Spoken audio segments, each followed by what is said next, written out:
ఆహ్లాదకరమైన కొండల మధ్యలో ఒక చక్కని గ్రామం ఉండేది. అక్కడ 2 కుటుంబాలు నివసించేవి. ఒకటి ధనిక కుటుంబం, మరొకటి పేద కుటుంబం. కాని సంపద అనే మాటకు వేరే అర్థం కూడా ఉంటుంది. వర్మ కుటుంబం ఒక పెద్ద భవనంలో ఉండేది. సేవకులు, కొత్త బట్టలు, విరివిగా ఆహారం అన్నీ ఉండేవి. కాని వారి ముఖాల్లో మాత్రం నవ్వు ఉండేది కాదు.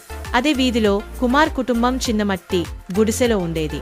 చిరిగిన బట్టలు, సాదా భోజనం, కాని వారి నవ్వులు ఆ గ్రామాన్ని మార్మోగించేవి. గ్రామమంతా వసంత పండగ కోసం తలకిందులయ్యింది. అందరూ శుభ్రం చేయడం, అలంకరించడం, పంచుకోవడం మొదలెట్టారు.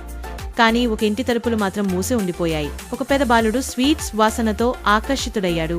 ధనికుల గేటు వద్దకు వచ్చాడు. కాని అక్కడి వాచ్మన్ అతన్ని తరిమేశాడు. ఆ బాలుడు తర్వాత కుమార్ ఇంటి దగ్గరకు వెళ్లాడు. వారు చిరునవ్వుతో అతన్ని ఆహ్వానించి తమ దగ్గరున్న కొద్దిపాటి అన్నాన్ని పంచుకున్నారు. అది చూసిన వర్మ కుమారుడు ఆశ్చర్యపోయాడు. ఆ రాత్రి తల్లిదండ్రులను అడిగాడు, మనం ఎందుకు పంచుకోం అని. పండగ రోజు తొలిసారిగా వర్మ ఇంటి గేట్లు తెరుచుకున్నాయి. భోజనాలు, ఆటలు, సంగీతంతో మొత్తం గ్రామం ఒకటైంది.